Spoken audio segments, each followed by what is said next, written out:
Bueno, pues buenos días. Muchas gracias por venir. Y esto es una conferencia, le podemos llamar si queréis rebajar un poco la gravedad y llamarlo más charla, conversación, si queréis, que hemos organizado en el marco de nuestra asignatura de Sociología Industrial y de las Relaciones Laborales. Y como es una clase especial, pues hemos decidido sacarla del aula habitual y entonces nos hemos venido aquí y aparte de nuestros estudiantes, pues tenemos también a algunos invitados e invitadas que han venido aquí también a escuchar a Emmanuel Rodríguez. Emmanuel Rodríguez, leo la descripción que viene en la revista que estamos presentando hoy, es historiador, sociólogo y ensayista. Su último libro es El efecto clase media, crítica y crisis de la paz social, y el texto, la discusión que vamos a tener hoy es sobre este artículo que se llama La lenta caída de las sociedades del norte global, que lo hemos leído en nuestra asignatura, hemos trabajado algunos de los conceptos, algunos de los datos. Obviamente, como habéis visto, y quien no lo hayáis leído, es un texto que toca muchísimos temas, un texto muy amplio no solo de la crisis del capitalismo, que es un poco el bloque que estamos trabajando, sino la crisis del capitalismo vista en un sentido más amplio que lo que solemos hacer, ¿no? No es exclusivamente la parte de la dimensión económica, sino también la parte de toda la esfera de la reproducción social, la cuestión demográfica que va ligado a ello y apunta a algunas posibles líneas de tendencia de futuro. Entonces lo que le hemos pedido a Emmanuel es que más o menos en unos 45 minutos señale algunas de las claves o de los puntos que más le puedan interesar o que más nos puedan servir para conversar hoy en esta charla, y después tendríamos una ronda de nuestros estudiantes de la asignatura, porque hemos organizado sobre todo la conferencia para la asignatura, sobre comentarios o críticas o preguntas que queráis hacer a Emmanuel. Y después, pues quien quiera comentar, criticar, intervenir, preguntar, pues se trata de tener por lo menos luego una hora más de conversación y preguntas, respuestas, discusión, debate. Manuel, si no le conocéis, pues está siempre muy abierto al debate, incluso un debate, si puede ser lo más confrontativo posible, que es como muchas veces también solemos aprender más y nos fuerza más a avanzar. Así que nada, muchas gracias, Emmanuel, por haber venido. Bueno, mencionar simplemente que esta conferencia, este artículo también se da en el contexto de esta nueva revista que se llama Zona de Estrategia, de la cual yo personalmente también he participado en algún artículo, pero bueno, pues Emmanuel es uno de los impulsores dentro de el espacio y el entorno de la librería y la editorial Traficantes de Sueños, y si os interesa, pues también creo que ha traído algunos ejemplares, pero bueno, la política de la revista, aparte de venderla físicamente y obviamente intentar sostener sus costes económicos, también es lograr la máxima difusión posible de los debates políticos que recoge, y por eso también está colgada en internet y en acceso abierto para quien quiera también acceder por esa vía. Y nada más, muchas gracias. Pues nada, muchas gracias. Los que estáis aquí cautivos por Álvaro, pues lo siento por vosotros. Y los que habéis venido voluntariamente, pues espero que esto sea más o menos útil. La idea del artículo y en general de la revista, pásamela yo, que si no me olvido, es básicamente tratar de entender un poco la época en la que estamos. O sea, yo no sé... O sea, hay una diferencia aquí de edad bastante fuerte, o sea que en el sentido de que la mayor parte de vosotros habéis nacido pues en los 2000, entiendo, ¿no? Bueno, pues entonces quizá la gran crisis de 2008 es lo que ocupa vuestra vida, ¿no? Enteramente, ¿no? Sabéis que en el 2008 hay un pedazo de crisis, esa crisis produce una serie de impactos bestiales en las sociedades ricas, sea, es la primera gran constatación de que las sociedades ricas están dejando de serlo, ¿vale? Decir de España o el Estado español que es una sociedad rica es casi decirlo, aunque os parezca mentira a los que hayáis vivido en otros países, es casi una excepción. O sea, la posición española dentro de esas sociedades ricas es prácticamente de las últimas en llegar y siempre es una posición periférica dentro del marco europeo. Es decir, dentro de los ricos hay distintos tipos de ricos. Eso lo podéis ver si os dais una vuelta, por ejemplo, por Holanda y veis, pues yo qué sé, no lo que se ve, Ámsterdam y, pues yo qué sé, las free shop o como se llamen ahora, sino los barrios ricos de grandes mansiones que rodean cualquier zona europea de pro, ¿no? Eh, entonces, si habéis vivido la crisis de 2008 como el centro de vuestra experiencia, esto que os suene, pues en cierta medida lo tendréis más o menos asimilado, pero puede que no. O sea, lo que abre la crisis de 2008 es como la segunda vuelta de una crisis que se viene arrastrando de antes. Sabéis que en los años 70 hubo otra gran crisis industrial, que es una crisis en la cual pues se define que Europa y en buena medida Estados Unidos, pues lo que es buena parte de su tejido industrial y lo que había definido su riqueza, por supuesto también los imperios, se deshace. Hay una forma, un tipo de capitalismo que estaba establecido hasta los años 70, que en la literatura especializada lo van a llamar fordista, fordismo keynesiano, también si queréis en términos de lo que serían las formas de regulación del estado del bienestar, cuya base es industrial y está basada en una serie de pactos sociales con la clase obrera o la clase trabajadora. Eso en los años 70, una serie de circunstancias que no me puedo extender ahora, pues entra en crisis.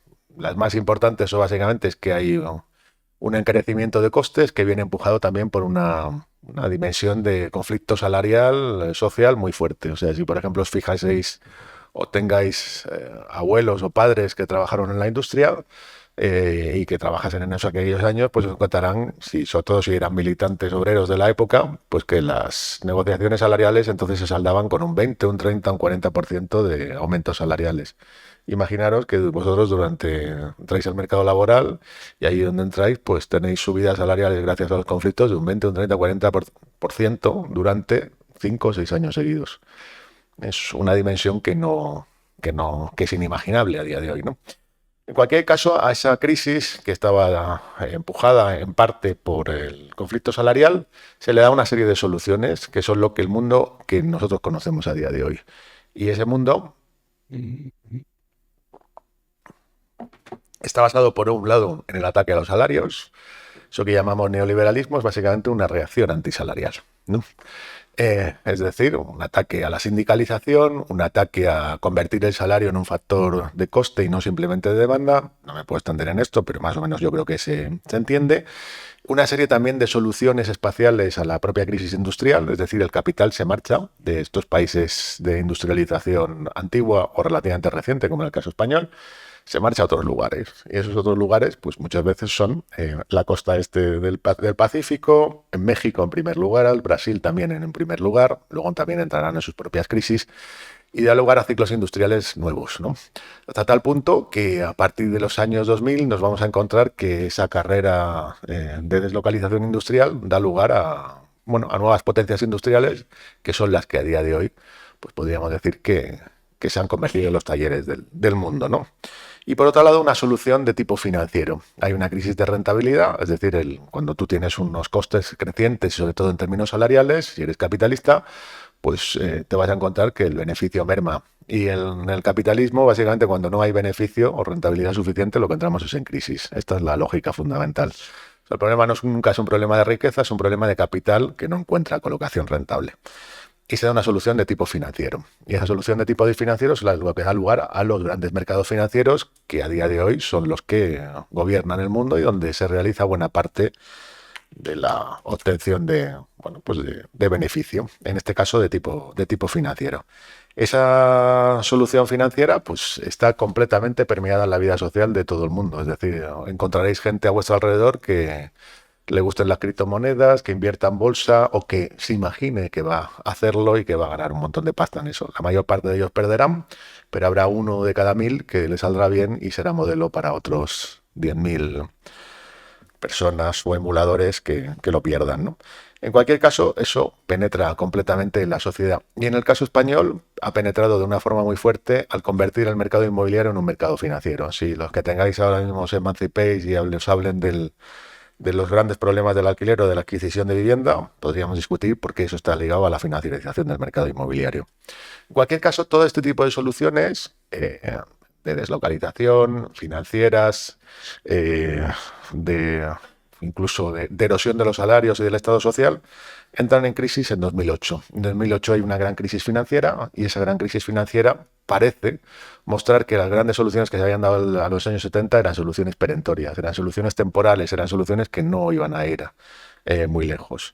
Se da por una parte el agotamiento de los grandes ciclos financieros, es la gran crisis financiera hay muchas, desde los 80, pero esta es la mayor de ellas. Vamos, revienta la banca de inversión, revienta el sistema bancario, produce una huelga de inversiones, produce, bueno, pues toda una serie de desajustes, de desarreglos, sobre los cuales todavía cabalgamos, ¿no? Por otra parte, lo que muestra es que la globalización, que es una de las soluciones, que no me he extendido en ella, pero que básicamente lo que se trata es de que en una suerte de mercado internacional cada vez más liberalizado, tanto de capitales como de tráfico de mercancías, los países y las regiones se especializan en aquellas producciones que se pueden considerar más rentables.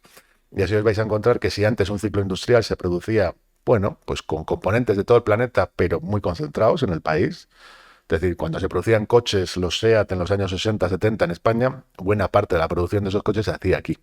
Ahora, a día de hoy, lo que se hace aquí es básicamente montar componentes que se producen fuera. Y eso lo veis con la ropa, con cualquier ciclo industrial que os encontréis. Básicamente, la misma ropa que lleváis es irrastreable en buena medida de dónde proceden los materiales. Pues el algodón podrá decir alguien, no, pues esto viene de Egipto. La manufactura se puede hacer en un país del sudeste asiático, en Tailandia, los tintes se hacen en otro lugar, bueno, en fin, y estamos hablando de un componente relativamente sencillo que es ropa. Imaginaros cualquier proceso industrial. Bien, pues esto, que es el gran taller del mundo, pues también entra en crisis y lo vais a ver que entra en crisis de forma muy fuerte ya en tiempos más recientes con la pandemia, cuando al final, en la salida de la pandemia, lo que hay es un corte de las eh, cadenas de suministro y se produce este proceso inflacionario que ya conocéis o que habréis vivido, ¿no?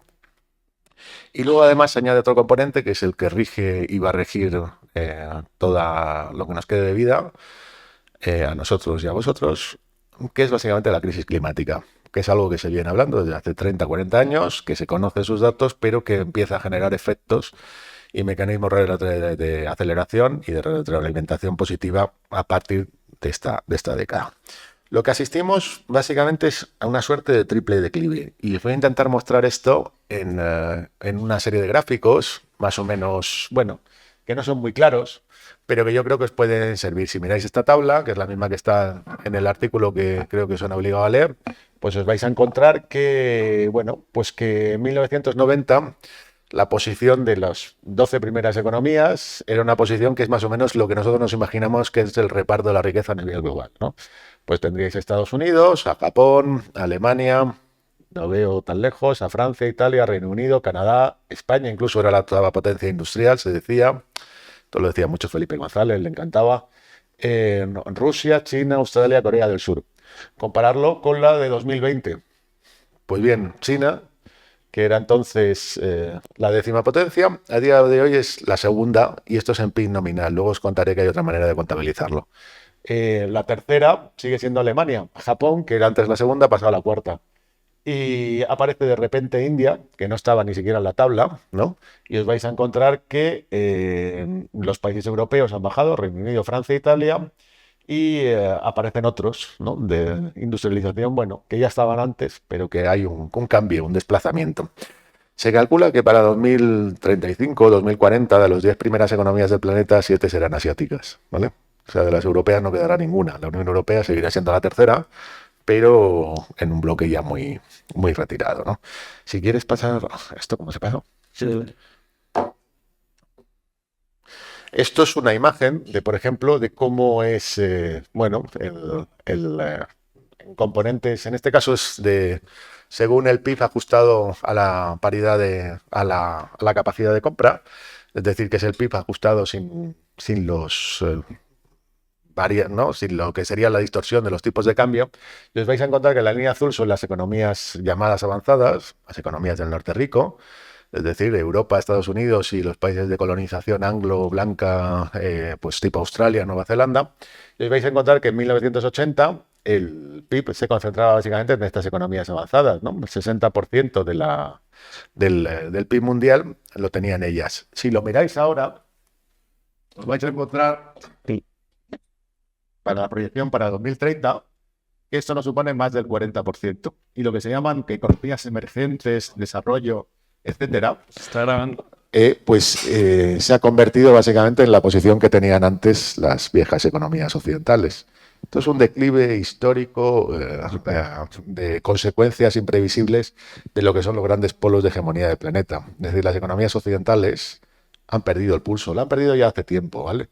En términos nominales y sin corrección de esos tipos de cambio, aquí lo estáis viendo en 2008. De hecho, es el gran cruce. En términos nominales se va a producir un poco más tarde, pero en términos reales, que en realidad es este tipo de cálculo, lo que vuelvo a decir, en dólares por capacidad adquisitiva, pues la diferencia y el resultado se ha producido ya, ¿no? Lo podréis comparar con más detalle. En este caso es la Unión Europea, eh, Japón, China, India, ya sean que son fundamentalmente los 5 grandes países del sudeste asiático: Indonesia, Tailandia, eh, creo que Indonesia, Tailandia, Vietnam, Corea del Sur, no me acuerdo ahora mismo cuáles son, pero vamos, las grandes economías asiáticas, no China. Y aquí os lo vais a encontrar, ¿vale? O sea, la Unión Europea, que cubría más del 25% del PIB mundial en el año 80, la primera gran economía del planeta, a día de hoy es la tercera, ¿vale? A día de hoy es aquí, es la tercera. Por encima de ella está Estados Unidos y ya está China. Porque os vuelvo a decir que esto es un cálculo del PIB corrigiendo la diferencia de los tipos, las distorsiones que producen los tipos de cambio. Es decir, lo que podrías comprar con $1 en Estados Unidos en comparación con lo que puedes comprar con tantos yuanes en China, ¿vale? Bien, tenéis la emergencia de India, la emergencia del ASEAN y el otro gran país asiático desarrollado, Japón, en caída también, pues todavía mayor que la de Europa Occidental. De hecho, la renta per cápita de Japón a día de hoy es más baja que la de España. El gran país rico de Asia es Corea del Sur, no Japón. Bueno, pues estos son datos, ¿no? Son datos del FMI, ¿eh? No son datos de nadie muy radical. Bien, esto es lo... No, esto no es exactamente lo mismo. Esto es simplemente para que veáis una comparación de cómo esa transición está relacionada con los diferentes componentes que componen muchas veces el Producto Interior Bruto. Y lo vamos a comparar simplemente con la inversión, la formación bruta de capital y el consumo doméstico, ¿vale? Entonces aquí veis, este último dato sencillamente está mal, la línea es hasta aquí, y aquí veis básicamente lo que se dedica a inversión, a formación bruta de capital, en relación al PIB en China, Estados Unidos y en la Unión Europea. Y veréis que China dedica más o menos por encima del 35 y muchas veces del 40% históricamente a inversión, ¿vale? Taller del mundo. Mientras que Estados Unidos y la Unión Europea están por debajo muchas veces del 25% y además la tendencia es hacia abajo. Otro ejemplo, esto es en relación al consumo. Os vuelvo a decir, el último año me lo quitáis en medio. Consumo doméstico de las familias. Consumo doméstico en China está por debajo del 40% del PIB, mientras que lo vais a encontrar que en Estados Unidos está por encima del 60%.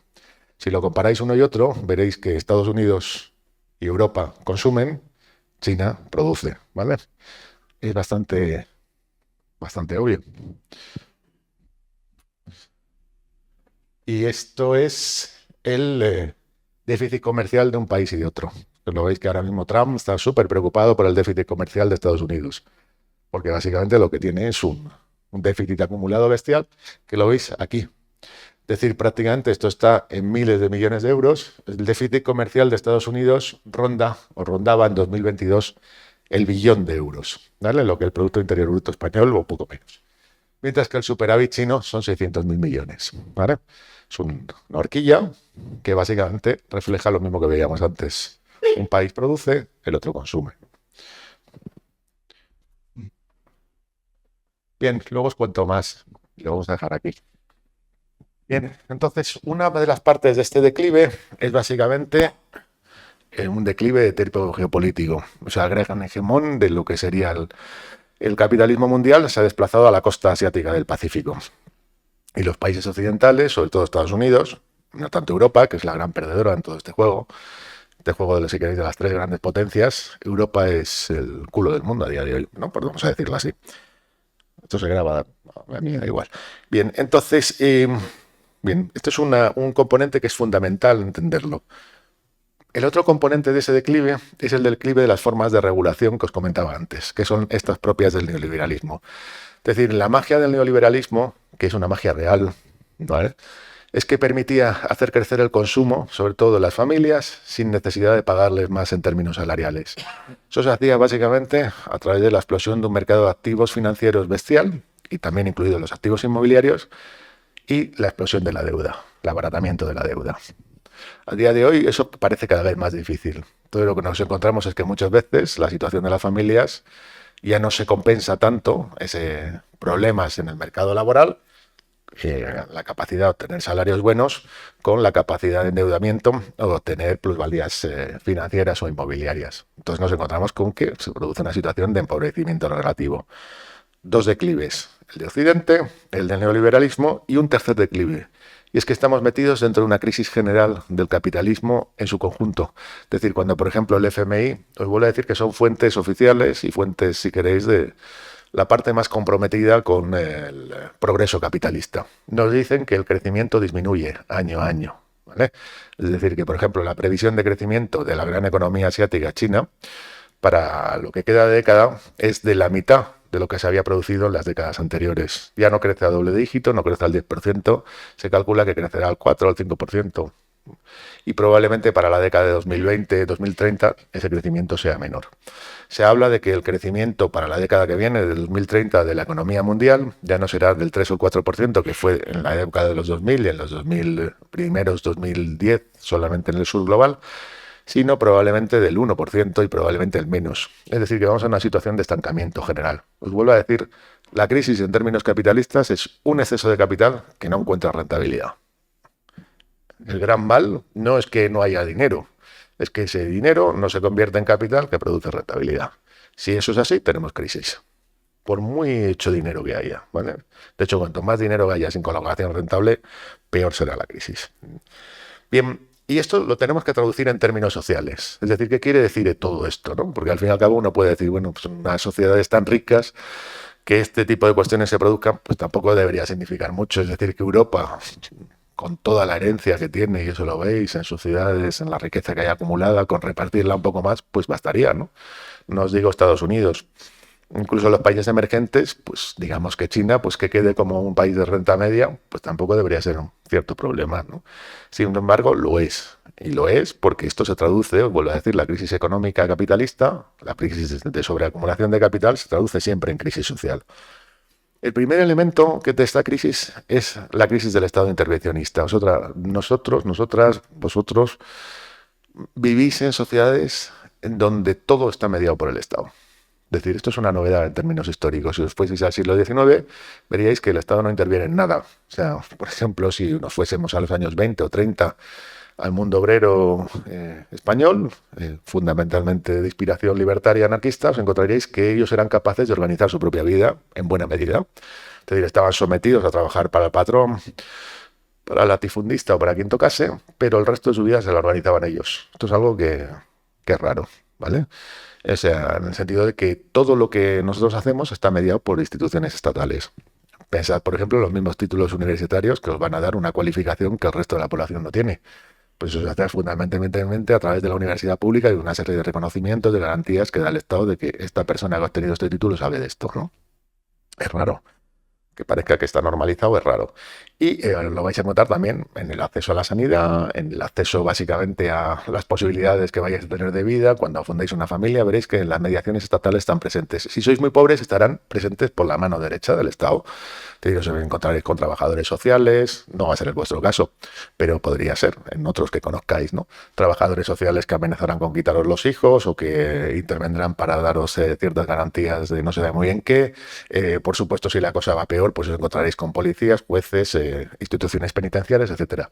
Si sois muy ricos, pues os encontraréis, si a alguien de aquí le sale bien lo de las criptomonedas, pues os encontraréis que podréis hablar con determinadas instituciones y os tratarán pues muy bien, ¿no? Y tendréis, pues prácticamente serán parientes, iréis a determinados despachos, oficios, propondréis iniciativas, inversiones, venderéis humo y si sois de clase media, pues será un quid pro quo. Es decir, vosotros pagaréis unos impuestos y eso os devolverá de otra manera.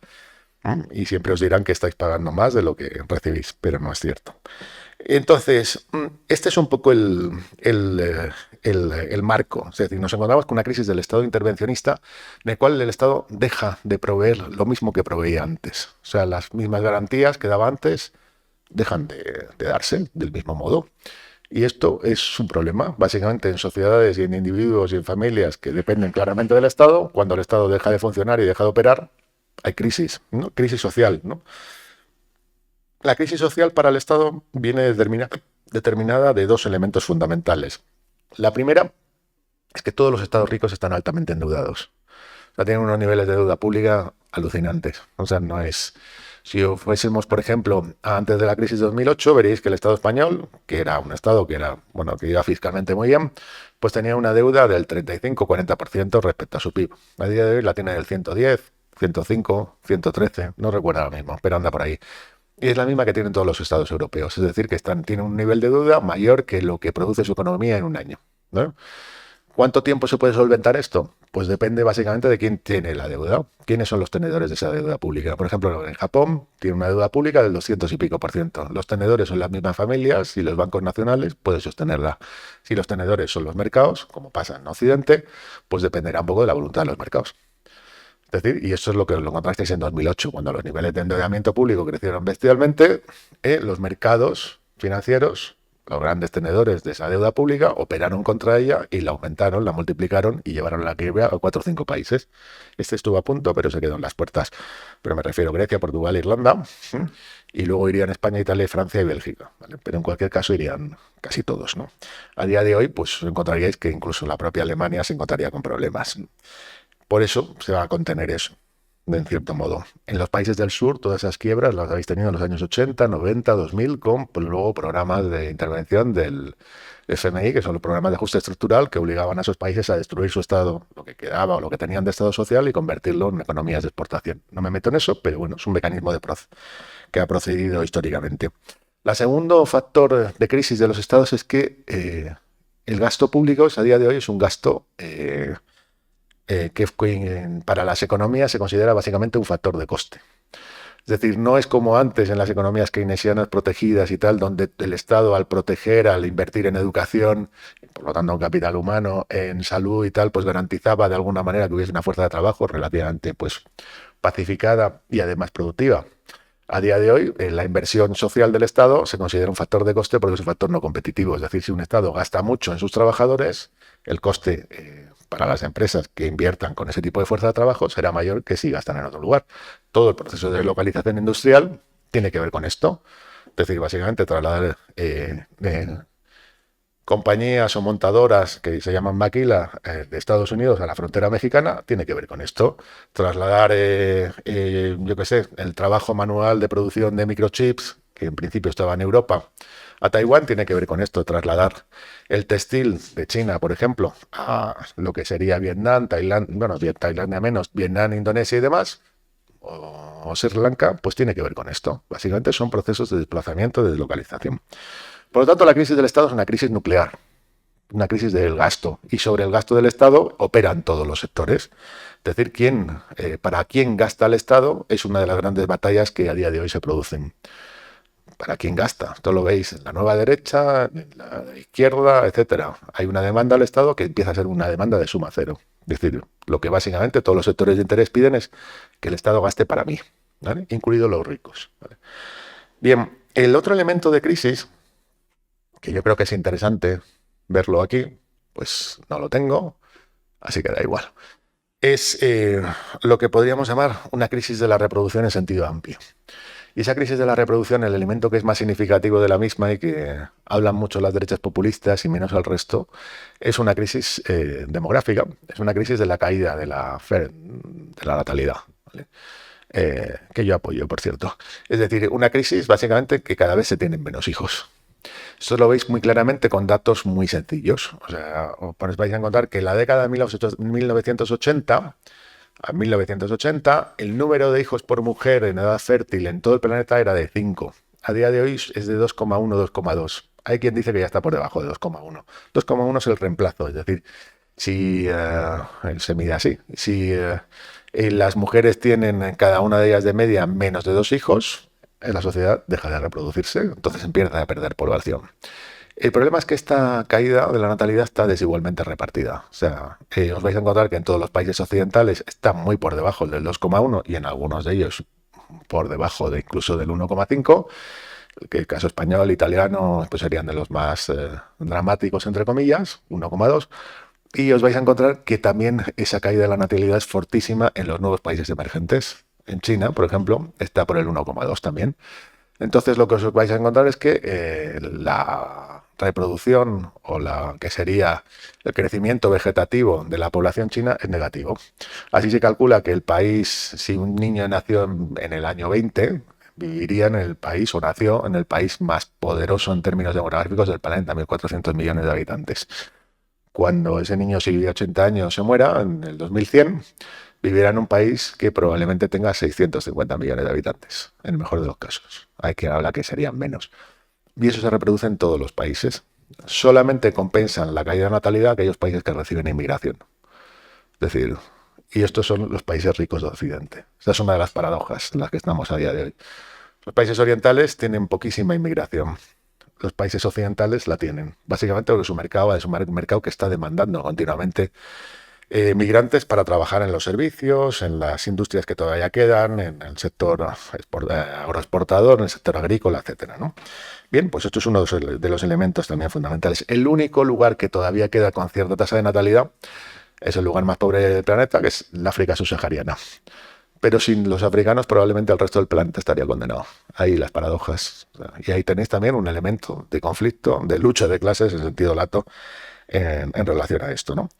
La caída de la natalidad la podemos interpretar de muchas maneras. Una manera sería una posición, si queréis, básicamente de lo que es la emancipación de las mujeres, el acceso al mercado laboral y la decisión de controlar la natalidad. Pero hay otros elementos que yo creo que tenemos que considerar. Y es que es una respuesta directa a la imposibilidad, básicamente, de asumir los costes de crianza de los hijos en una sociedad como esta. Y tener un niño es carísimo. No sé si, supongo que no tenéis, pero si lo tuvierais, que aquí hay algunos que los tienen, pues os pueden contar. O sea, de media es, pues vamos, 10.000, 8.000, 15.000 euros anuales. Ahora lo sumáis a los salarios y lo pensáis con relación a si tenéis en más de uno, dos, tres, etcétera, ¿no? Es carísimo.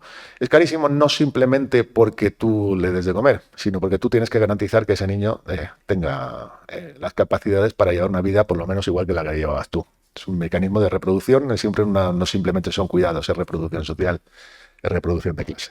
Entonces, esa inversión, que es educativa, que es en clases extraescolares, que es tal, se vuelve imposible. Sobre todo para aquellos sectores que están entre los muy ricos y los pobres, la clase media, ¿no? Lo que somos todos. Bien, y esto es una cuestión que además tiene paradojas. O sea, nosotros vivimos en una sociedad en la cual se nos promete que nuestra vida está basada, en términos muy liberales, en nuestras capacidades y en nuestras competencias. Una sociedad meritocrática. Se va a la universidad, cuando iba yo, todavía yo que supongo que creo que más que en vuestro caso, se nos decía, porque eran los años, bueno, eran los 90, pero todavía quedaba el resto de los 80, es decir, tubos alternativas o los polos era: vas a la universidad, estudias y te conviertes profesional; no vas a la universidad, no estudias y te conviertes en yonki, ¿vale? En humano. Bien, eso eran un poco los dos extremos. Pero se basaba básicamente en tu esfuerzo personal. Eso es una mentira, y además es una mentira que cada vez se demuestra más.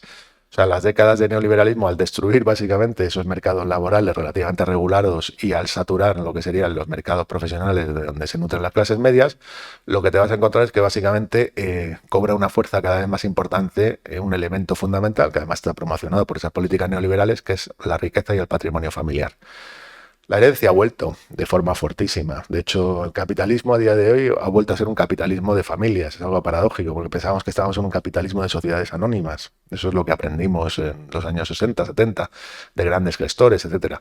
A día de hoy, al promocionar fundamentalmente la riqueza en términos individuales, volvemos a un capitalismo de familias. Y además lo volvemos también para las clases medias. Y la herencia recupera un elemento fundamental. Es decir, quien hereda una casa, probablemente eso, el desarrollo de su vida, sea más importante que si tiene una posición profesional mediana. Si la tiene buena, no, pero si la tiene mediana, sí. ¿Vale? Entonces, pues es un elemento discriminante. A día de hoy hemos vuelto a una sociedad que cada vez es menos liberal. La paradoja de esto es que esto retroalimenta la caída de la natalidad. Si tú no tienes capacidad de desarrollar esto y dependes mucho de tu familia, te emancipas más tarde, tienes niños más tarde o no los tienes. Paradojas. Sociedades más familiaristas, sociedades menos naturalistas. Sociedades más profesionales, individualizantes, meritocráticas, curiosamente daban lugar a más niños. Son paradojas.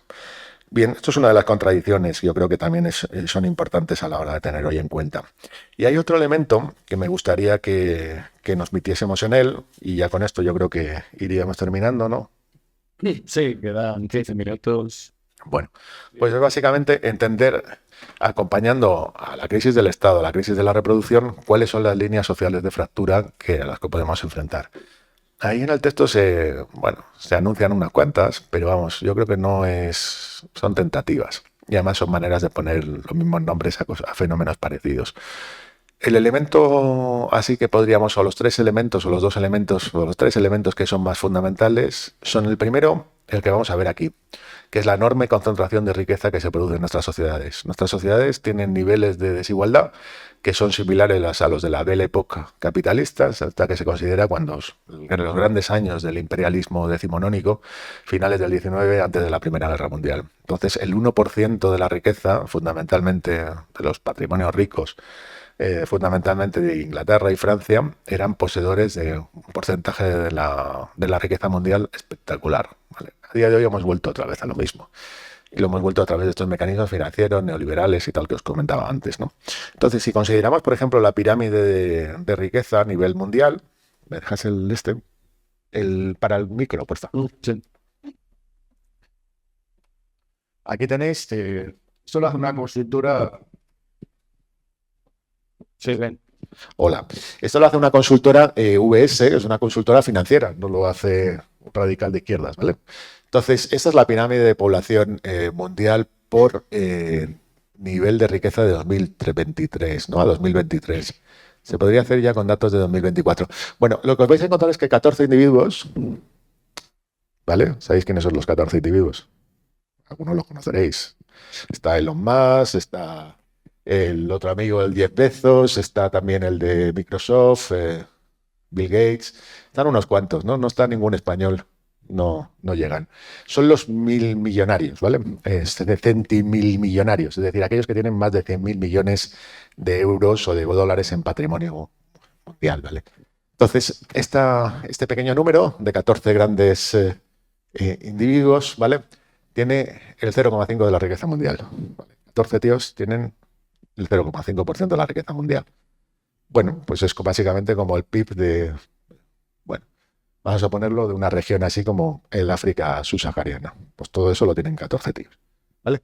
Luego tenemos los 1.000 millonarios, ¿vale? Que son estos. Que estos son, bueno, no son más que 1973 y tienen el 14,2. No está mal tampoco, ¿no?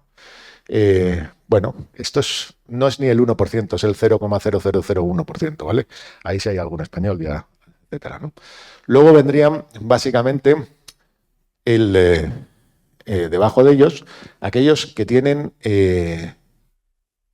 perdón, es que lo estoy diciendo mal, 14 individuos son 100.000 millonarios y 2.638 son 1.000 millonarios, ¿vale? ¿Vale? Y este reparto se hace simplemente en lo que sería el primer, espérate, sácame la siguiente. No me digas que no ha traído más. Esta. No, es la de arriba. Vale. Que es esta, ¿vale? Simplemente este grupito de aquí, ¿vale? El piquito de ahí, ¿vale? Luego vendrían, pero el piquito, muy piquito, ¿vale? Luego vendrían 58 millones de personas que a nivel internacional, ¿vale?, tienen más de 1 millón de euros. 1 millón de euros es lo que antiguamente se dirían los ricos. Son 58 millones, ¿vale? Aquí en España puede haber 3, 4 millones. No es tampoco una cifra muy, muy, muy grande. O sea, si quien tenga, por ejemplo, un piso o un par de pisos en el centro de Madrid, entra de esos, ¿vale? Pues es una estrechísima minoría que es solamente el 1,5% de la población mundial. Y ese 1,5% de la población mundial tiene el 47% de la riqueza mundial, ¿vale? Es decir, 1,5 tiene el 50% de la riqueza mundial, ¿vale?, valorada a nivel patrimonial. Luego, si quieres, lo comentamos más. No te convence esto que digo.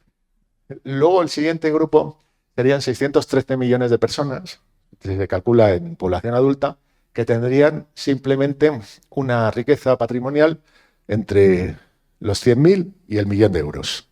Son las clases medias. La gran mayoría de los que estáis aquí estáis en eso, ¿vale? Quien tenga una casa en Occidente, pues está ahí metido, ¿vale? La clase media global.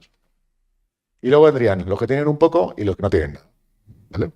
Los que tienen un poco son aquellos que estarían entre 10.000 y 100.000 euros, y son 1.600 millones de personas. Los que no tienen nada, menos de 10.000 euros, son 1.488 millones de personas.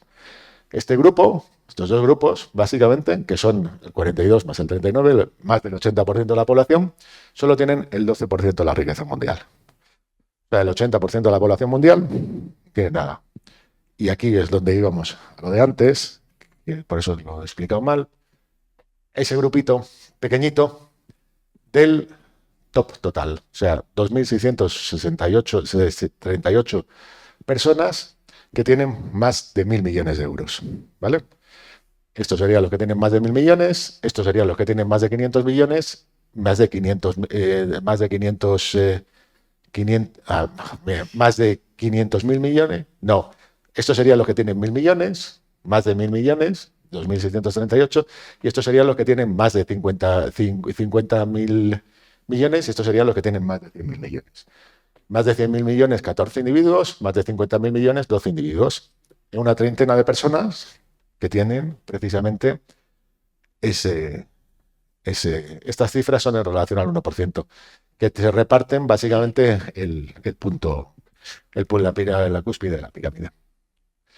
Bien, pues estas concentraciones de riqueza, como os decía antes, son similares a las del Imperio Romano, solamente que el Imperio Romano era una realidad regional, y son similares a las de la Belle Époque capitalista. La Belle Époque capitalista acabó en 2 guerras mundiales, ¿vale?, la primera y la segunda, es decir, era el momento también de auge del movimiento obrero y era también el momento de las grandes revoluciones internacionales. Que este nivel de estabilidad social se mantenga, yo diría que, bueno, pues que es una situación relativamente temporal. Al lado de esa enorme concentración de la riqueza nos vamos a encontrar de 2 procesos más, ¿no? El primero es un proceso de caída social, de proletarización, si lo queréis decir así. Es un proceso que se vive generacionalmente en muchos casos. Es, por ejemplo, el proceso de descomposición de las clases medias de los países occidentales. Es aquello que diréis y que oiréis y que repetiréis en muchos casos de que no voy a vivir igual que mis padres, ¿no? Bueno, pues esto ya lo dice mi generación, la vuestra lo va a decir con más motivo. Puede que tenga a veces incluso niveles de consumo en términos de igualdad de edad superiores a los que tuvieron las generaciones anteriores. Pero a la hora de establecer como un proyecto más o menos estable, de vida, con pues, lo que queráis, tener una casa, un lugar donde vivir y hacerlo con quien os parezca, pues esa situación se vuelve cada vez más difícil, más compleja. Tal vez llega siendo compleja desde los años 80 y parece que lo va siendo cada vez más. Este es un fenómeno que está produciendo ya, bueno, pues que tiene ya consecuencias políticas. Y cuando veis, por ejemplo, la desestabilización de, bueno, pues de lo que eran sociedades relativamente tranquilas, tiene que ver con esto en muchos casos. Os vais a encontrar, por ejemplo, que fenómenos como la nueva derecha populista está asociado a esto.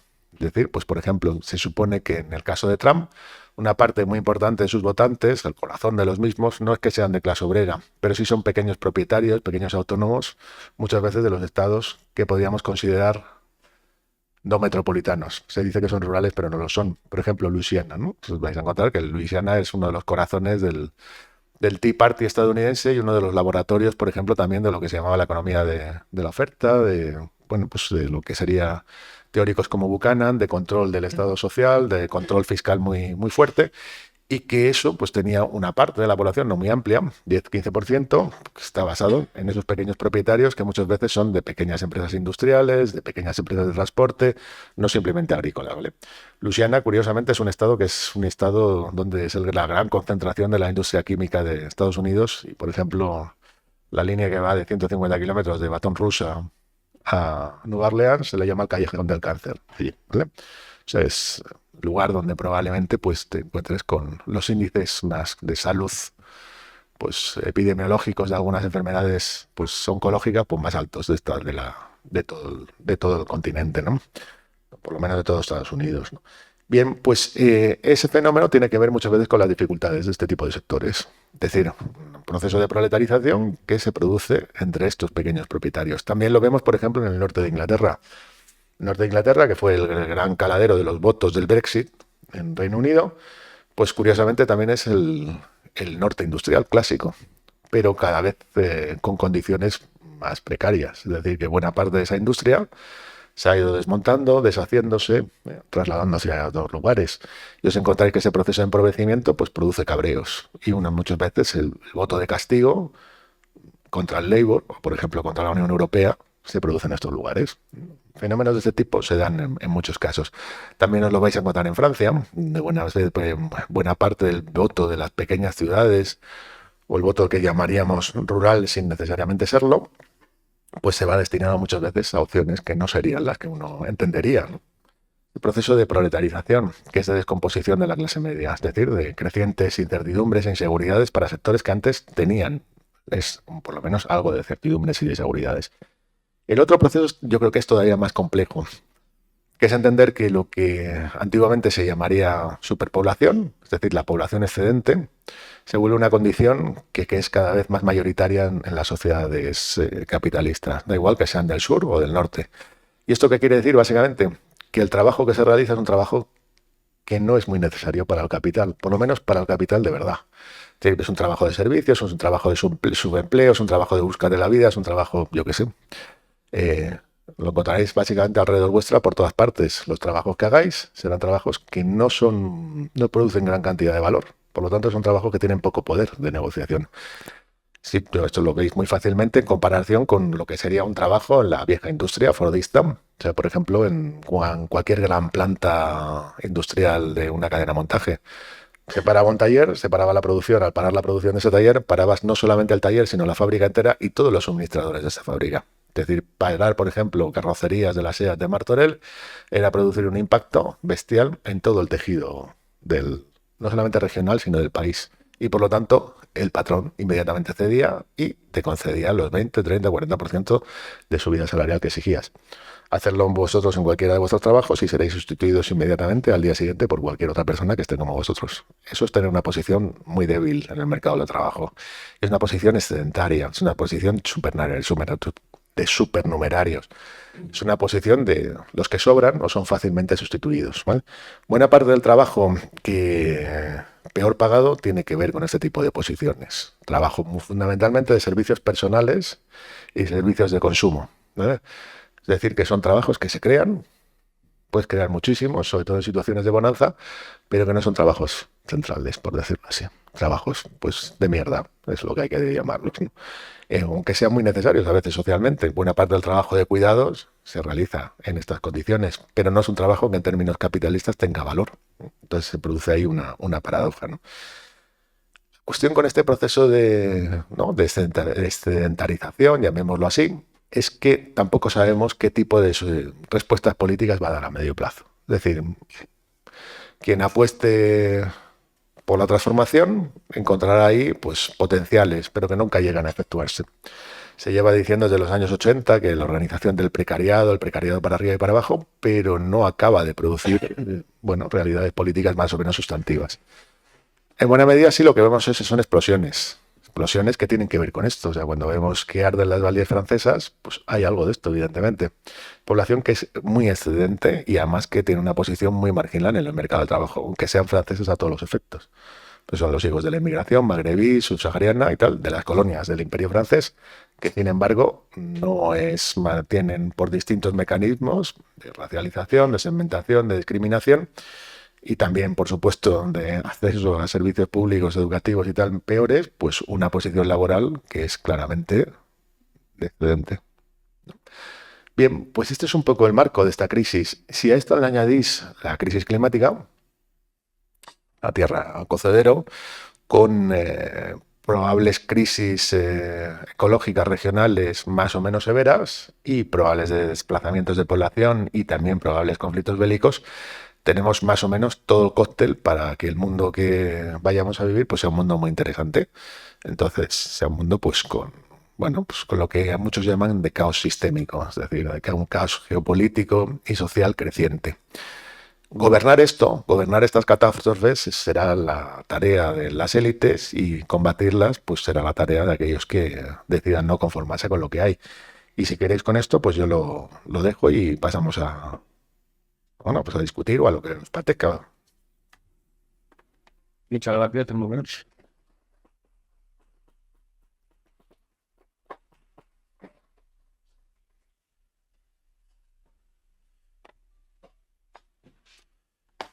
Bueno, ¿está? Los voy a sí. Como lo estamos grabando, luego si alguien quiere que lo... Para no dejarla ahí solo. Pues, ¿quién se anima? ¿Quién se anima? Dudas, críticas, comentarios, propuestas. Como hemos dicho, teníamos una primera ronda. Podemos coger las 4, 5, 6 que tengáis de lo que hemos hablado ayer y después, pues si alguien más se quiere añadir, pues hacemos otra ronda más de intervenciones, debates. Sí, Rosy. Bien. Hola. Hola. Es que ayer estuvimos hablando en clase de lo que es el concepto de clase media y dijimos que la clase media es aquella que no participa de la lucha de clases. Pero yo no entiendo cómo no participa de la lucha de clases si para que exista una clase media tiene que ser explotado el trabajador pobre y tiene que existir esa población excedente mayoritaria. Entonces, la clase media no sería parte de la clase más privilegiada de la élite en sí misma. No sé si me he explicado. Sí.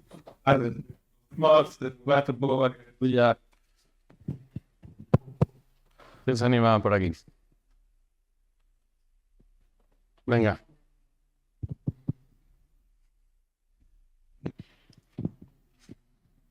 Voy diciendo, ¿no? ¿Sois de sociología o de políticas?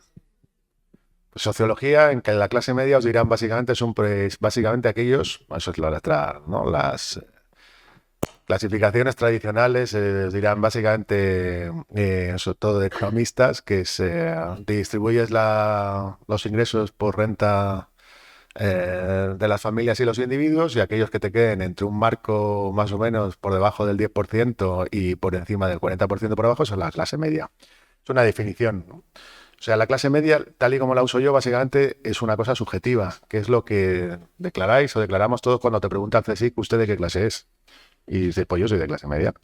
¿Y eso qué quiere decir? Pues que básicamente no soy ni rico ni pobre, ¿no? Ni proletario ni burgués, que me va bien, más o menos, que estoy dentro de la cosa. Como la cosa se ha ido poniendo cada vez peor, el CSIC ha empezado a decir, bueno, pero es que además de clase media hay media media, media baja, media alta. Entonces empieza a haber gente que dice bastante, pues yo soy de clase media baja. Pero clase media media, el 50% de la población te dice, yo soy de clase media media. Es decir, media media puede ser alguien que gana a lo mejor, pues vamos a poner 100.000, 120.000 euros al año o alguien que gana 15.000, porque es bastante subjetivo. Pero en cualquier caso lo que te está diciendo es básicamente, bueno, pues que yo soy de los integrados, de los que no le va mal, de los que está bien. Y eso, que en principio en términos sociológicos de estructura social, pues tiene poco valor, yo creo que en términos ideológicos, culturales, políticos lo tiene bastante. Es decir, el problema de las clases medias o cuando nacen las clases medias tal y como las entendemos modernamente, pues es una cosa que sale en la sociología americana a partir de los años 40-50.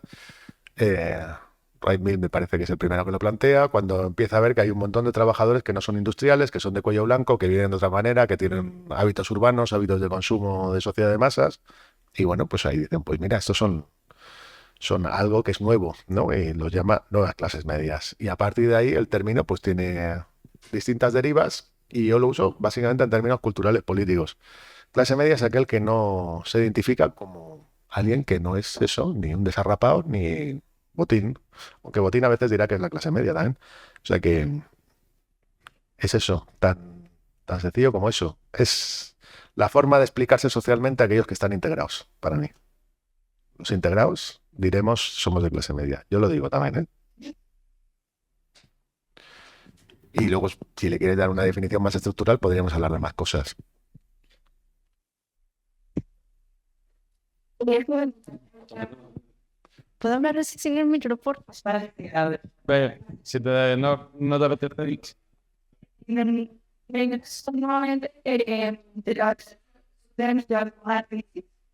Sí.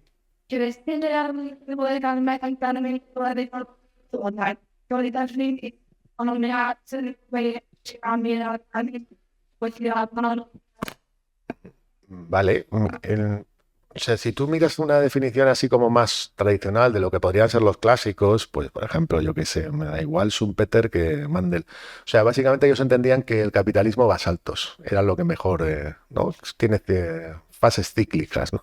Las fases cíclicas están normalmente empujadas por las oportunidades crecientes de obtención de beneficio a través de la inversión de capital. Esto quiere decir que hay nuevos mercados, que hay nuevos productos, que hay nuevas formas de organización industrial, que hay nuevos segmentos productivos y que estos tienen una capacidad de arrastre bestial. O sea, si tú, por ejemplo, te situases, no lo sé, pues vamos a poner aquí en la España de los años 50-60, pues verías que eso es una cosa muy patente. O sea, se generan industrias, se generan por todas partes, la sociedad cambia a toda velocidad y hay un montón de dinero que produce una enorme rentabilidad.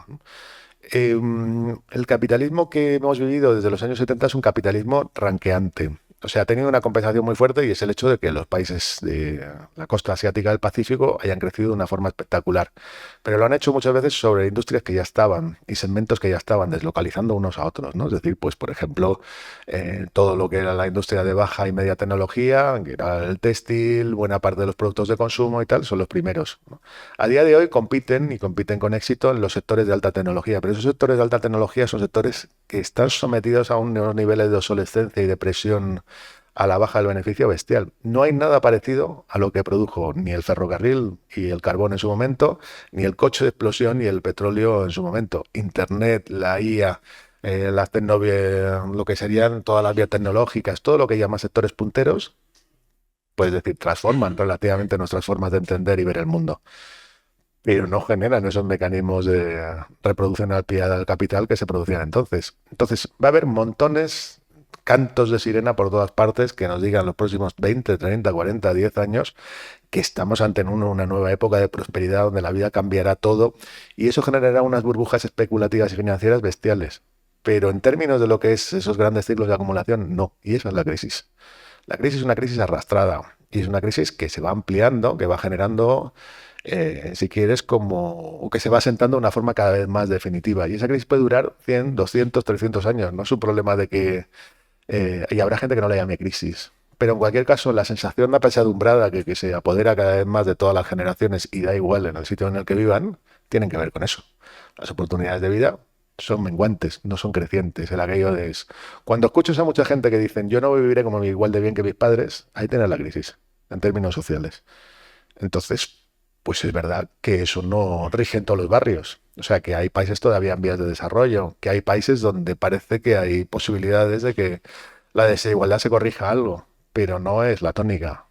La tónica es incluso que aquellos países emergentes, aunque le toque el turno a India no va a repetir lo que repitió China, lo que hizo China. O sea, no va a crecer al 10-12% durante 3 décadas seguidas. Crecerá al 5, al 6. Y eso es un problema. O sea, tú no vas a conseguir reproducir esos ciclos de prosperidad y desarrollo en todo el planeta. Eso es lo que parece. Y, bueno, pues es una novedad en términos históricos. términos, o sea, aquello que se decía y que promete cualquier persona que esté imbuida por una ideología pro crecimiento, que es que básicamente todos los países tendrán sus oportunidades de tener un camino de desarrollo y de modernización, que se lleva diciendo en los años 50, parece que no se produce. Eso quien visite América Latina lo conozcáis, lo veréis muy claramente. O sea, porque fueron la gran promesa en los años 40-50, lo fueron otra vez en los primeros procesos de desindustrialización después de de la crisis de la deuda, y lo fueron también con el ciclo de los gobiernos progresistas, y siguen siendo países pues relativamente condenados. O sea, el futuro de los países ricos se parece más bien a lo que es a día de hoy Japón, que es una economía estancada durante 30 años y en menguante completamente en términos demográficos. Lo que pasa es que Japón lo lleva de una forma armoniosa. Dudo mucho que Europa y Estados Unidos, Canadá lo lleven de esa forma. Pero bueno, hay que verlo. Ahí hay una discusión, ahí habrá encantadores, embaucadores, solucionistas de distinto tipo, va a haber, siempre. Porque si tú generas una enorme expectativa, pues eso tiene a día de hoy mecanismos para rentabilizarse en los mercados financieros. Solamente un ejemplo muy tonto. Tú tienes que a día de hoy las grandes fortunas y las grandes empresas en términos de valorización bursátil son empresas que no corresponden su valorización bursátil con su tamaño real en términos de ingresos. Un ejemplo es Tesla. Tesla tiene 1 billón de euros, pues lo tenía hasta hace poco, en términos de valorización o de dólares bursátil. En términos de lo que factura Tesla, es una cosa ridícula. Son 24.000, o sí, creo que son 24.000 millones de euros. Es decir, una empresa industrial, yo qué sé, el grupo de Volkswagen, o una empresa, yo qué sé, dedicada pues una gran, creo que son 80.000 millones, pero bueno, míralo, es una diferencia brutal. Dedicada, por ejemplo, a la producción de combustibles, no sé, hidrocarburos, tiene una valorización bursátil de 2-3 veces aquello que factura al año. Las empresas tecnológicas, tienen valorizaciones de 10 veces, 20 veces mayor. Es un juego de expectativas de futuro. Se supone que facturarán eso, pero no lo están haciendo. Esa es la diferencia. Vender soluciones se rentabiliza. Si sois buenos en eso y sois capaces de inventaros un cuento y ese cuento se convierte en una startup y convencéis a gente, os haréis ricos. Si no, pues no. Pero estáis vendiendo humo. Eso, quien lo sepa. Humo o algo que no se corresponde con la realidad. Vender expectativas. Sí, a día de hoy es lo que se hace en las redes sociales. Si alguien quiere promocionarse, lo que tienes que venderse es lo mismo, es el mismo mercado. No sé, me explico, ¿no? Más o menos.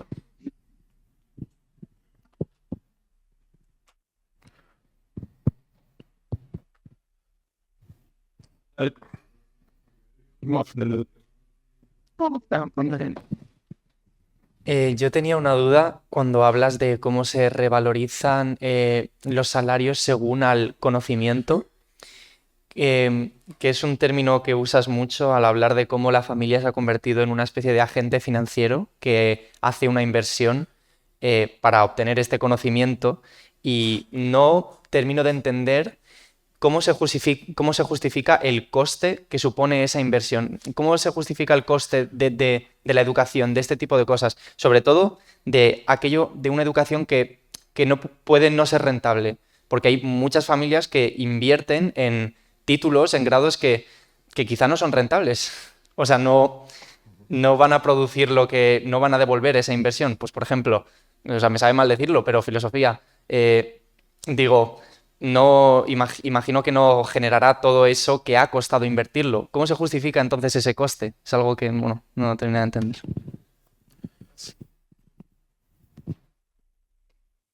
Vale, y preguntaba por otro tema. Sobre el declive de la natalidad en Europa, ¿es posible revertir este proceso con transferencias del Estado a las familias, con ayudas? ¿O implica un cambio mucho más profundo, cultural, que es imposible revertir?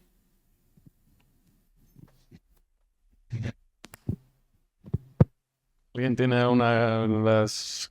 o dejamos estas dos? Dale, guías. Dale vuelta. No, de que si en Occidente no hay, ya no hay una creciente necesidad de fuerza de trabajo, sino un poco del tipo más como intelectual de los trabajos de las clases medias, ¿por qué se problematiza la crisis de la natalidad?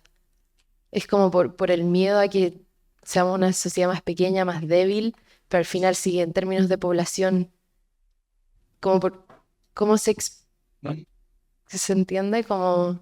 Sí, y al final entonces el rol de la migración, que se supone que mengua esta crisis, es solamente ser cuerpo excedente disponible a, no sé, ponte tú, la industria de turismo que los necesita 3 meses al año. Ese es el rol que juega al final.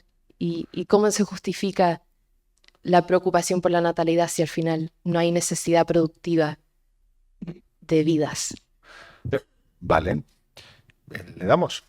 Sí. Venga, pues intento responder primero a las cuestiones estas de la natalidad, que en realidad están relacionadas con la de la familia y la capitalidad humana. O sea, quien problematiza más la cuestión de la natalidad es la nueva derecha. Porque básicamente si un país se te extingue, tú imagínate si tú te consideras español y muy español y de repente deja de haber españoles. El drama es existencial y es trascendental, o sea, se acabó aquello en lo que tú creías, ¿no? En cualquier caso, sí es un problema en términos sociales. Y si tú te encuentras que tú tienes una base cada vez más menguante de cotizantes, simplemente por hablar de las pensiones, te vas a encontrar que tú con tu trabajo vas a tener que soportar, eso os va a pasar a vosotros, vais a tener que soportar a nosotros como pensionistas, que somos mucho más que vosotros. Y los que vienen por detrás todavía os tendrán que soportar a vosotros, que también sois más que ellos. Y si yo pertenezco a una generación en donde somos 700.000 y vosotros sois 450.000 y los que vienen ahora son 300.000, hazte la cuenta. Aparte que vivir en un país que es todo está lleno de viejos, es tela, para quien es joven. O sea, es algo que no es como muy claro.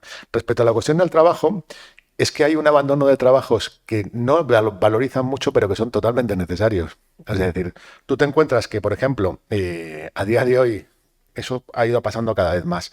O sea, muy poca población nativa está dispuesta a hacer trabajos que son penosos, por muy necesarios que sean. Esos trabajos se tienen que hacer por alguien. Es decir, no es simplemente que tú digas, bueno, es que pagándolos más se harían. No, es que parece que no se hacen. O sea, por ejemplo, el trabajo agrario es un trabajo de altísima penosidad, sobre todo el de jornalero. Pues eso, en Andalucía, donde todavía hay muchas necesidades de mano de obra temporal recogida o en Lérida o en los sitios tal, lo tiene que hacer gente. Entonces, ¿qué lo haces? Básicamente, si tú tienes un trabajo migrante sometido a la ley de extranjería, con unos permisos de residencia o es trabajo negro, te sale mucho más barato. Y es una necesidad, si quieres llamarlo así, entre muchas comidas, empresarial, necesidad en términos de abaratamiento de costes. Entonces, ese trabajo lo sigues necesitando. La cuestión en que tú digas que haya una población que desciende paulatinamente y el trabajo se repartiese y viviésemos en una sociedad comunista, pues probablemente no sería ningún problema. Pero no vivimos en esa sociedad. Vivimos en una sociedad que está organizada como está organizada. Lo que hay es un desplazamiento del el trabajo que nosotros vamos a realizar, por ejemplo, vosotros haréis como sociólogo, probablemente sea tan improductivo o más que el del jornalero agrícola. El jornalero agrícola será más productivo que el vuestro. Y eso es una paradoja. ¿Pero por qué vosotros vais a cobrar más? Porque hay un Estado que va a garantizar que cobréis más, generando toda una serie de recursos, industrias de distinto tipo, institutos oficiales, etcétera, que lo pague. Es un mecanismo de redistribución hacia arriba, es un mecanismo de estabilización, esas son las paradojas. Cuando yo digo trabajo improductivo, lo digo en términos capitalistas, no de necesidad social. Entonces, esa es, yo creo que una de las grandes paradojas. El Estado se articula como un mecanismo de generación de desigualdades también, no simplemente redistribuye. O sea, coloca unos, separa unos y les da a otros. Esto lo ves, por ejemplo, a medida que, por ejemplo, se van deteriorando los servicios públicos, los nativos, por ejemplo, van queriendo hacerlos menos. O sea, por ejemplo, en países algo más ricos que este, te vas a encontrar que los servicios de salud están atendidos fundamentalmente por población migrante. Algunos de ellos venidos de aquí. Te vas a estar al Reino Unido y te vas a encontrar que una parte importante de las enfermeras son o bien de sus colonias o bien españolas. ¿Vale? Y esto pasará también aquí. Y en Francia pasa exactamente lo mismo. Es decir, que la población nativa, a medida que va teniendo mejores posiciones, no toda, sino una parte, va renunciando a determinadas posiciones de trabajo que no son las que ella quiere. Y eso se tiene que llenar de alguna manera. ¿Podrían obligarnos a trabajar en el campo? Sí, si nos empobrecemos muchísimo, pues te encontrarás que a lo mejor, si la cosa se sigue deteriorando, pues habrá gente que se dedique a ser jornalera agrícola con 70 años y haga trabajos que no puedan hacer de otra manera. Pero bueno, es más o menos improbable. El problema es que vives en este tipo de sociedad. O sea, que ese es un poco el... Y entonces la integración de la inmigración se convierte básicamente en una necesidad si quieres mantener determinado nivel de vida. O sea, si tú, por ejemplo, por caso, pues te llega a ir bien la vida y tienes, yo qué sé, o los tuviese yo, 3 o 4 hijos, pues no te vas a dedicar a cuidarles, contratas a alguien, ¿no? Eso es lo que hace la gente. ¿Y a quién contratas? Pues todavía quedan españolas haciendo eso. Contratarás a una trabajadora migrante. Y así funciona. Y querrás como empresaria que esa trabajadora, pues aunque seas de buena conciencia y tengas tal, pues gane lo menos posible para que te sea lo más barato posible. Funciona más o menos así, ¿no? No te sabría decirlo de una manera como menos clara, o más clara. Respecto a la cuestión de la natalidad, sí, hay políticas que aumentan la natalidad, pero no la aumentan de manera suficiente. Hay políticas socialdemócratas y políticas de derecha populista. Hay políticas de promoción de la natalidad y de la familia por parte de una visión progresista y una visión, pues si quieres, más conservadora, de vuelta de la mujer a la familia y que sea una mujer cuidadora. Entonces, las políticas progresistas o socialdemócratas, que básicamente enchufar mucho dinero público y muchos servicios públicos para los cuidados, han producido que en los países nórdicos tú tengas una natalidad que no sea como la de aquí, que no es 1,3, pero es que es 1,7, 1,6, es que tampoco es muy grande. Y además el proceso pasa en todas partes. O sea, por ejemplo, hay casos bestiales en un país como es, por ejemplo, Irán, que aunque no sea de cultura arábiga, es musulmán, donde en una sola generación se pasa de tener 5 o 6 hijos por mujer a tener menos de 2. Eso ni con las políticas más bestiales de represión de la mujer, etcétera, tal cual y lo que quieras, se ha conseguido revertir. O sea, en buena parte de los países musulmanes verás que hay, con el auge del islamismo más, yo no lo conozco del todo, más conservador, un repunte ligero de la natalidad. Repunte súper ligero. Lo ves en Marruecos, lo ves en Argelia, lo ves en Egipto. Cada uno tiene posiciones diferentes, pero en todo va para abajo. Es decir, en el caso, por ejemplo, de los países de tradición ortodoxa o de Europa del Este, donde también se han aplicado, Putin, Hungría, etcétera, ha habido repuntes de la natalidad, pero han vuelto a bajar. Es decir, no es una tendencia porque son factores que son de orden estructural. Es decir, es caro. Y es caro porque el Estado no puede garantizar eso. Y no hay manera de sustituirlo. Es decir, y además, tú has hecho una inversión básicamente de que las mujeres están incorporadas al mercado de trabajo. Y además eso es considerado de forma positiva por la mayor parte de las mujeres. Parece obvio, ¿no? Como una conquista también que es doble, que es también del feminismo. Entonces no es ni medio fácil. Lo que sí puedes conseguir es que en el caso español, que en vez de estar en 1,2 estén en 1,5. Genera sistemas de guarderías públicas, puedes hacerlo y lo deberías hacer. Es decir, que aquellos que quieran tener más hijos, que los tengan. Porque sí parece que hay un deseo de tener más hijos que los que se tienen. Que no es simplemente una cuestión de evolución completa, ¿no? Sino que sí cambia el contexto también. Y respecto al capital humano, que tú dices, cómo en la familia se puede invertir pues, en estudios universitarios que no tienen rendimiento a futuro, te diré que hay cosas curiosas ahí. Es decir, se lo pueden, en los términos clásicos, de los estudios más clásicos, por ejemplo, los herederos de Bourdieu, se decía, aquellas familias con capital cultural de casa, o burguesía cultural y posiciones desahogadas también en términos patrimoniales, permiten que sus hijos estudien lo que quieran y que sean todos los radicales que quieran cuando quieran. Porque hay otras maneras de compensar eso. Es decir, que es el típico caso donde tú te encuentras que Borja Mari estudia ingeniería y Leandro pues le da por estudiar filosofía y ser bohemio. Pero eso es una cosa que se pueden permitir. En el momento que tú te dejas de permitir eso, verás que en el caso de las inversiones educativas, verás que aquellas las más costosas suelen ser coto de las clases medias altas y aquellas menos costosas de las clases trabajadoras incorporadas que dan unos estudios universitarios a los hijos y donde se permite que esos estudios universitarios sean, con tal de que lo sean los que sean, ¿no? Entonces te vas a encontrar que, lo vais a ver vosotros, que no es lo mismo el tipo humano que estudia sociología que el que estudia ingeniería de caminos o el que estudia medicina. Si tenéis amigos en esas facultades veréis que los tipos humanos son distintos, sociológicamente distintos, se ve a ojo, no hace falta mucho. Y es un problema, es de pasta y de capital cultural. Entonces no va tan desenfocado. De todas maneras, nosotros tenemos la herencia del estado del bienestar, donde aquí las matrículas siguen siendo relativamente baratas. Donde se aplica esto de verdad, hay lugar para pocos fallos. Es decir, que si tú te vas a gastar en tus hijos 20 o 30 mil dólares anuales, pues los hijos, o se van a endeudar ellos, quieres que eso te rente. Otra cosa es que luego lo consigues rentabilizar. Es decir, que toda esta política que se ha aplicado, que es la teoría del capital humano, ¿vale? Que es básicamente convertir tus estudios universitarios en algo que está incorporado en ti y luego te genera una rentabilidad, ¿no? Que luego lo vas a pagar en términos con unos salarios altos y que ha llevado a la privatización de las universidades y a entender básicamente las universidades o los estudios universitarios como un servicio. Nosotros todavía lo entendemos en términos más humanistas. Pues eso ha dado lugar precisamente a que hagas inversiones bestiales en tu educación que luego no rentes. El problema de los créditos universitarios en Estados Unidos o en Reino Unido es ese, que tú te encuentras que haces una inversión bestial en algo que luego no te da rentabilidad. Es decir, que esas son las paradojas y las contradicciones también de estas políticas neoliberales.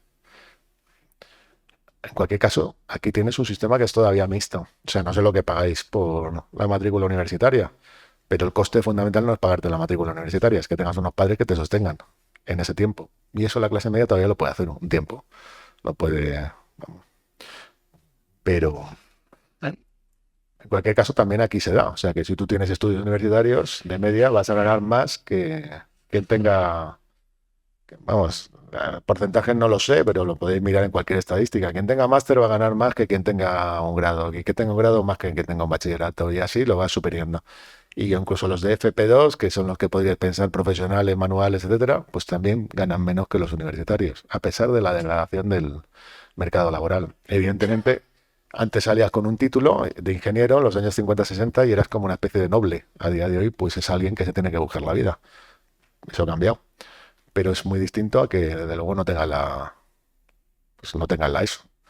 O sea, pues es una cosa obvia. Y eso es un mecanismo de segmentación social fundamental. Es decir, que se dice el 50% de los estudiantes españoles tienen títulos, como llaman, superiores, pero es que solamente el 35% tienen títulos universitarios. Y los que llegan al máster, que es parecido a lo que antes sería una licenciatura, pues todavía el porcentaje es menor. Se segmenta así, se segmenta la población así, de esa manera. O sea, todavía renta tener un título, aunque no sea lo mismo que antes, pero renta, claro que renta. Incluso el de filosofía. Pues puedes ser profesor de instituto. Y si eres muy crack, pues criptomonedas y darle a eso un juego con lo que sea. O sea, es que hay lo que son la imaginación.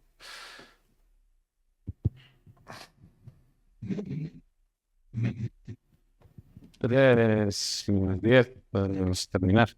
Tenemos un ratito todavía. 1:30, sí. 15 minutos más para intervenciones, dudas, críticas. No, si hay alumnado, yo me callo, ¿eh? No hay nadie. No, dos cosas, Manuel. Bueno, porque la clase media ya se ha hablado, ¿no? El crecimiento de la desigualdad, la proletarización y el poder del Estado. Por si quieres hablar de tu libro, de la clase, del efecto de la clase media, que yo lo explico también en clase. Lo que te quería preguntar era la relación entre el declive occidental que has dibujado muy bien con la guerra, ¿no? Que además has mencionado la Belle Époque como preludio a las dos primeras guerras mundiales. Pues una reflexión sobre eso y que tiene que ver también el trumpismo y toda la política que está generándose a nivel mundial. Y la segunda es una pregunta sobre la población excedentaria, que siempre me preocupa una cuestión que no he sabido nunca valorar bien y que la teoría más clásica habla del lumpenproletariado, etcétera, es la politización potencial de esa población excedentaria. Si es posible o no, con el vector de la migración, que es una cuestión que también se me tiene en cuenta, ¿no?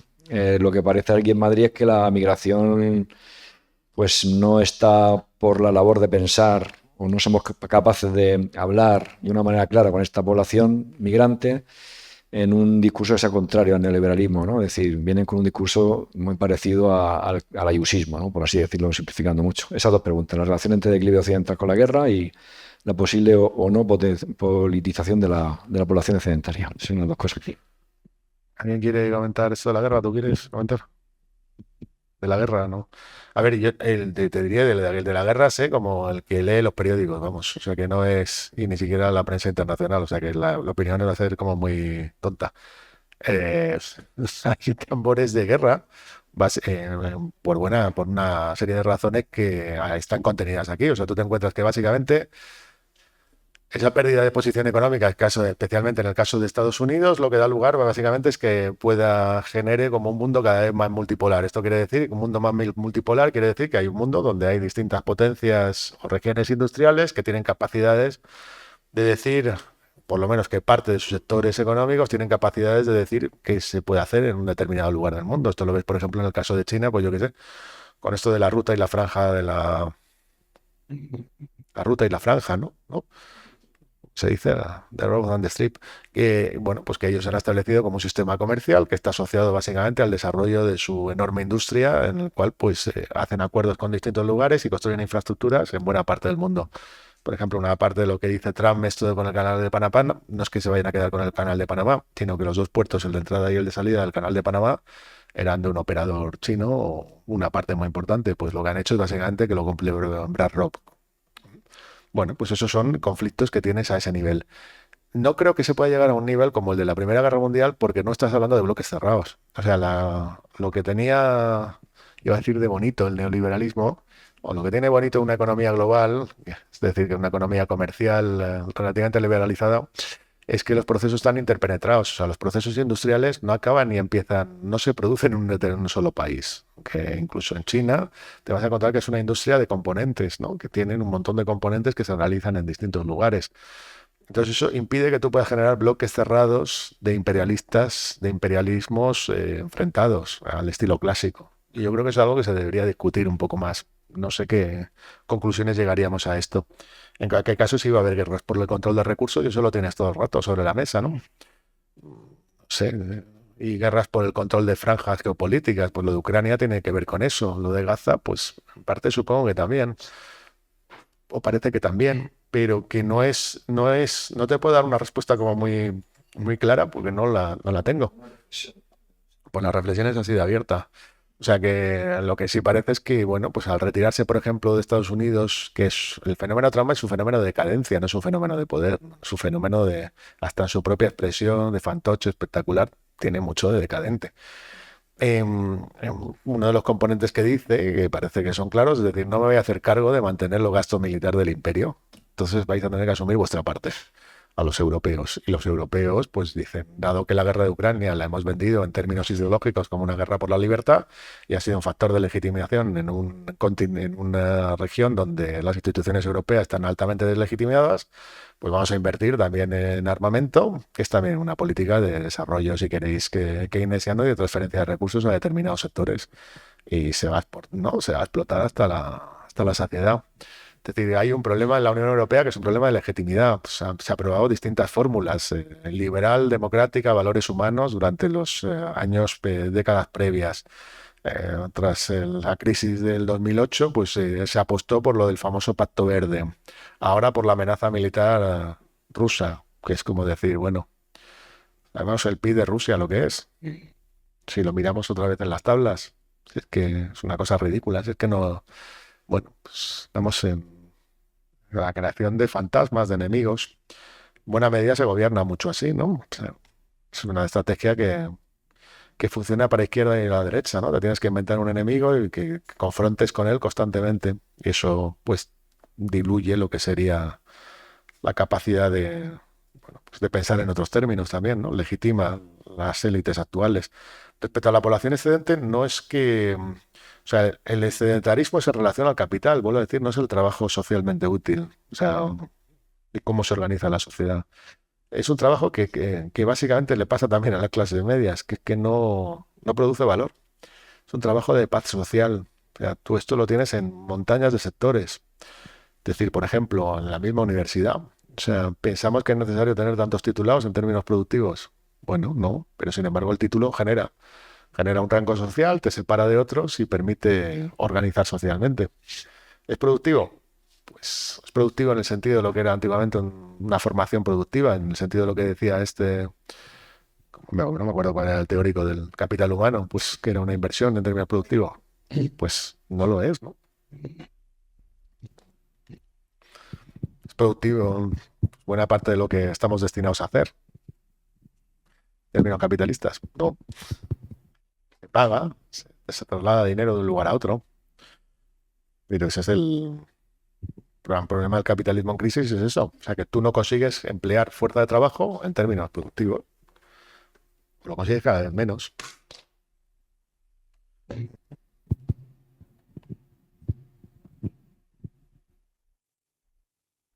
O sea, por eso vivimos en un régimen que vende mucho humo. Vende expectativas constantemente. Expectativas aquí y allá. Y en la medida que las expectativas son creídas, o tienen cierta capacidad de generar credibilidad, pues generan impacto en los mercados. Y si generan impacto en los mercados, generan beneficios. Ya está.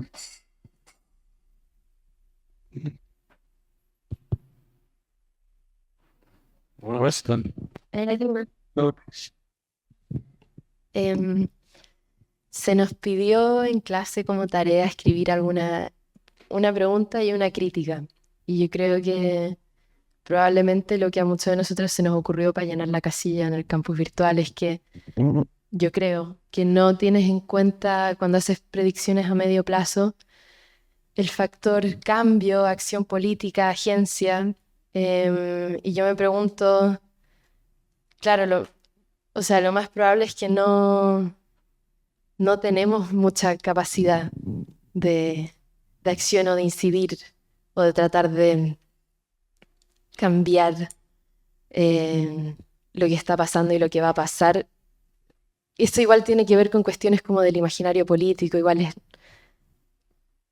es subjetivo, o no sé, pero se siente como que quizás en el modelo liberal de capitalismo se mantenía un margen de acción y una capacidad de negociación en la clase media y en el proletariado que hoy en día, como especialmente estudiando más en detalle, leyendo tu texto, la distribución global de la economía y fragmentada. Yo sé el ejemplo de Chile, que tiene tratados internacionales de comercio donde se le prometen beneficios a ciertas empresas, hasta españolas, y si los trabajadores se movilizan y quieren mejores condiciones, después esa empresa puede hasta demandar al Estado chileno por interponerse en sus promesas de beneficio. Bueno, no sé qué piensas de este tema como de... O sea, la casilla de la crítica es fácil. O sea, decir, este tío es un cenizo y ya Sí. está. Es demasiado pesimista, el tópico. Bien, eso es una posibilidad. Yo lo que te diría es básicamente es que el problema de la acción política nuestra es que está por descubrir. O sea, por ejemplo, aquellos que venimos del gran ciclo de movilización del 15M que os sonará, bueno, el 15M fue una época de explosión política, el 2011. Al punto de que si hoy tenéis gobiernos, vamos a llamarlo progresistas, aunque sea pues una cosa absolutamente soft y light, es básicamente como una resaca de aquello. No es un resultado natural del país, por decirlo así, en términos de su evolución política. Eh, el problema de la acción política está basado en que básicamente no es lo mismo combatir o que esa acción política o esa movilización política se realice en una era de progreso, donde tienes capacidad de repartir, a una era que en el progreso no parece operar, de declive o decadencia relativa. O sea, eso hace que sea completamente distinto el marco en el que tú piensas y actúas. Y buena parte de lo que sería la vieja teoría política, por ejemplo el marxismo, no está adaptado a eso. El marxismo es hijo del industrialismo. La nueva era está organizada de otra manera. Por eso te vas a encontrar un montón de movilizaciones que no eres capaz de explicar. O que no entiendes de forma natural y muy clara, vamos, o sea, porque tiene un componente que es nihilista, que es a veces incluso meramente corporativo, de defensa de los intereses de un sector que se enfrentan a otros. En fin, que no es fácil ahora mismo pensar la política en los términos que se pensaba antiguamente. El propio ciclo progresista latinoamericano yo creo que lo muestra. Es decir, tú te encuentras que hay una enorme decepción con lo que ha sido el resultado de los gobiernos de la década que sigue de la década de 2010, ¿no? O sea, por ejemplo, no sé si el kirchnerismo, pues bueno, un resultado posible del kirchnerismo era Milei. O sea, no hay que vaya por allí y vamos, que yo que sé, o sea, gente que era en principio apostaba por algo muy distinto al kirchnerismo se adaptó en su momento y se convierte en parte en clientela de aquello. Eso genera un nivel de frustración y de agresividad y de cabreo por parte de sectores sociales que están mucho más, porque tienen una posición menos privilegiada que muchos de los que apoyan al kirchnerismo, que es obvia. En el caso de chileno, con Boric y demás, pues te vas a encontrar también que las expectativas que se pusieron en el proceso constituyente y demás, pues se vieron en buena medida frustradas. Y no te cuento ya en Venezuela o en otros sitios, ¿no? Entonces, hay un problema de articulación política que es de muchos niveles. Primero es desde dónde ejerces tu presión política a día de hoy. O sea, ¿cuál es tu poder? Y tú lo que quieres es básicamente, que lo pasa mucho a los movimientos de clase media, reivindicas que de alguna manera, lo que le pasó al 15M, que tu gran problema es que tú no vas a tener un lugar en el mundo como el que te corresponde. No sé si me explico con esto. O sea, si tú lo que quieres es básicamente la misma vida que tienes, pero mejor, muy difícil que tú tengas potencia política para nada. Reproducirás de alguna manera con relatos y con justificaciones que vienen de viejo que tu posición sea algo mejor que la que tienes porque es lo que crees que mereces, ¿no? Eso le pasa claramente a los sectores de clase media. La política que tienen es de muy cortos vuelos.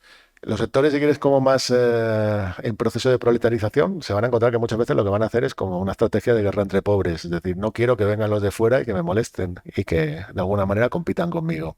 ¿Es real en su reivindicación? A veces no. Pero bueno, es una manera de exigir corporativamente al Estado que premie sus beneficios. Aquellos que están claramente al margen, en posiciones, si queréis, como más frágiles y sedentarias, pues bueno, pues son los sectores que uno podría pensar que serían los que meterían el palo en la rueda. Pero el nivel de intervención que tienen en todas las dimensiones por parte del Estado es altísimo. Los pobres están altamente intervenidos en nuestra sociedad, no son pobres decimonónicos, o sea, toda clase de instituciones que los tienen bien controlados. Bien, o sea, la cuestión es cómo esto se va a ir deteriorando y va a producir contradicciones y cómo se intervienen en ellas, pero no creo que haya una pauta que te diga, mira, esto va a ser. No lo creo. Lo que sí tengo es una altísima desconfianza en que los sectores, si quieres, como que antiguamente diríamos, lo que vendría representado por el estudiantado y el postestudiantado sean como sectores de movilización fuerte. Me gustaría que lo fuesen y me gustaría que todas las tradiciones que vienen de ahí se mantuviesen, pero lo veo bastante complicado. En buena medida porque yo soy heredero de ellos, o sea que he participado en todas estas cosas y he visto lo que ha dado de sí.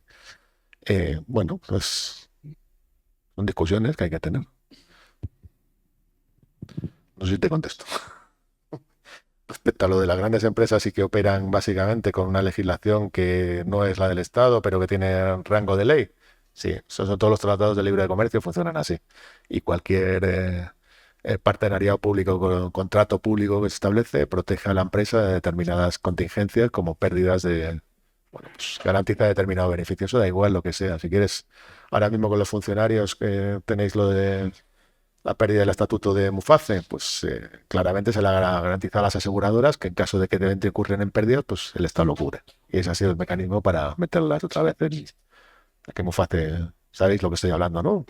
Seguros públicos, seguros de mutua privada que tienen los funcionarios públicos. Se les da a elegir entre seguridad social, lo que tenemos todos los trabajadores, o una mutua privada que les garantiza la bueno, la mutua lo paga todo. Una aseguradora que les garantiza los servicios de salud. Todas las aseguradoras se habían retirado. La manera de que entren ha sido garantizarles que en caso de que haya pérdidas, pues el Estado se las cubra. Entonces, gracias a eso, a Deslat y así está, pues se han vuelto a meter otra vez en los contratos. Que Bueno, pues si nadie tiene nada más, el comentario que yo podía hacer también, entre otros posibles, iba por la misma línea de Kia, ¿no? Y por eso no...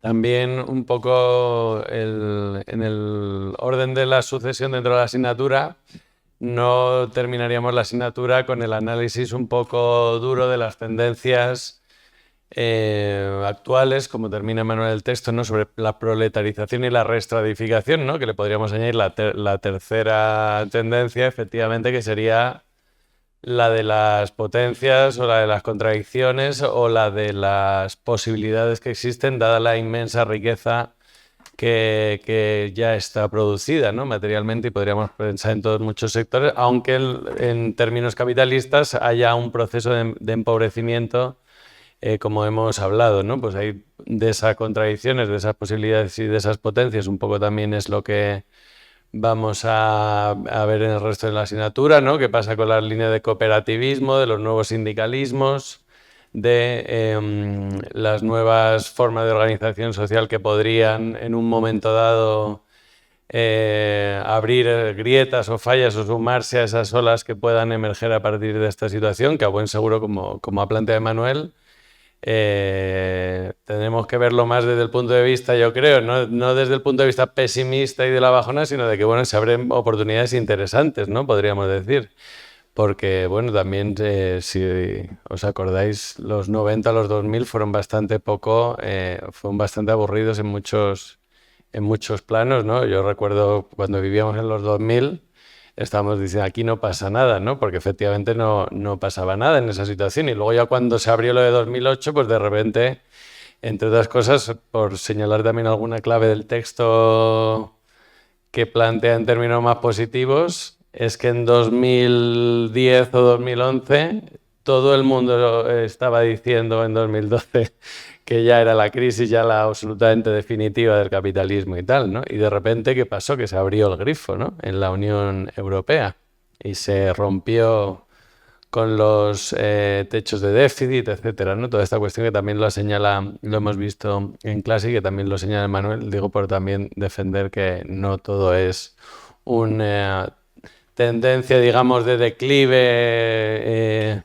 lineal, ¿no? Sino que también, bueno, pues hay subidas y bajadas, hay ciclos, hay conflictos, hay grietas y el futuro está, yo creo que también bastante abierto, pero hay que tener, yo creo que lo bueno un poco de también enfrentarnos a un análisis como el que hace Emmanuel en el texto es el de, bueno, pues situarnos, intentar agarrar bien en dónde estamos ahora mismo mirando la historia hacia atrás, ¿no? Y ya desde ahí, pues ya te puedes, luego yo creo que lanzar a las aperturas y eso es lo que vamos a ver las próximas semanas.